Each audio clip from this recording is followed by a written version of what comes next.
Hi, my name is Vince Guthrie. I am the Nebraska and Kansas sales rep for AgriBest Feeds. In this video, Karson Rippstien from Redmond and I are talking with Justin Dahlgren from Dahlgren Cattle Company in Bertrand, Nebraska. Dahlgren Cattle Company has been using the Redmond SR-65 product in their feedlot. Redmond SR-65 is a mixture of Redmond conditioner mixed at 65% and Redmond sea salt at 35%. They mix it into their ration, and this is some of the results they have seen since using it. Thank you for watching. You know, the right kind of salt has the proper mineral balance. That's, and we tried it out at pasture. It's like, well, okay, it's $2 more a bag, but if we don't have any problems, no foot rot, no pink eye, I'll pay $2 a bag extra. It's no big deal. Started it. First year we did it, we were way better off on a control group. We have 2 pastures, put some out there. Started getting a little pink eye issues, threw a bag in the water because someone says you got to put it in the water to make it even more effective. Lo and behold, pink eye went away, foot rot went away. We've never treated a foot rot or pink eye out on pasture. Road forward, Steve Campbell was on a podcast and talking about how you got to remineralize your cattle with salt. It's like, well, we can't do it out in pasture, but why aren't we doing it we got 2,000 head out on pasture, we got 10,000 head in the feed yard. Why are we doing it on the small group? That just doesn't make sense. Let's try it. I didn't know anything about the conditioner. My dad thought it was a big part of it. Mm-hmm.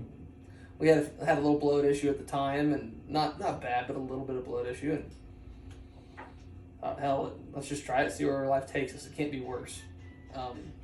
Significantly better since then. That's cool.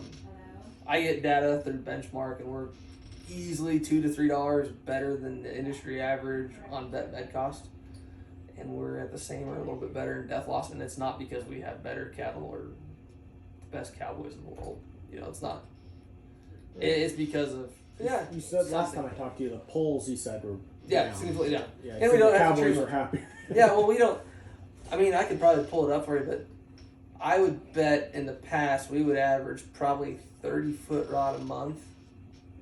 Average one a day, because we'd have one pin that'd be a train wreck somewhere in there. Mm-hmm. You'd pull 10, 15 in one day. And I bet we don't pull 30 foot rods a year.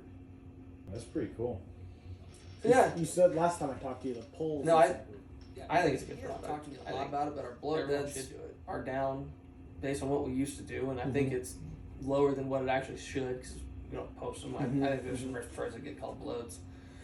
And the big thing is that I need to figure out, and this is something that I'm working on, as we get into the summers, I need to actually start posting everything because I think my bloat death is so much lower today that it's actually costing me to not put enough mega-cals in the diet and not get aggressive enough.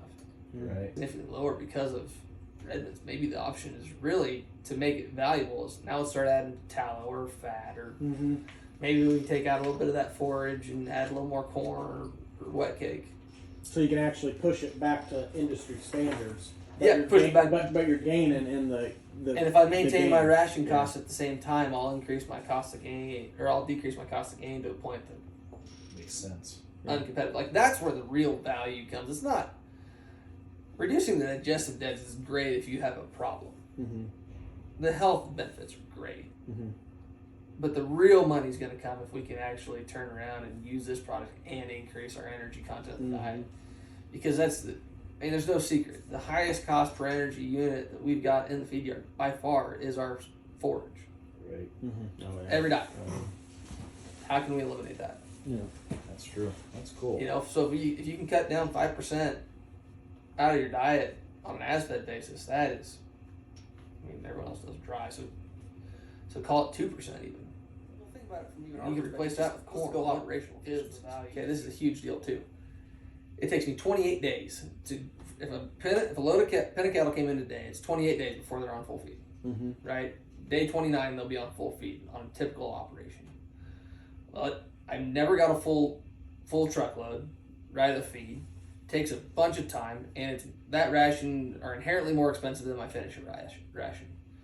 So wouldn't it make sense to figure out how to take that from 28 days to 14 days, or even 7? Because if I could get everything, if I could only have 1 or 2 loads of a starter ration in a day, everything else would be my finishing diet, I could probably save 5 to 6 loads a day. Well, 15 minutes a load per truck, that's a couple $100 a day. Just in logistic operational costs. That's not including the fact that those cattle be gaining more quicker, right? That is just straight up, I'm not burning diesel fuel and paying a man. Mm-hmm. That's true. So there's opportunity there, and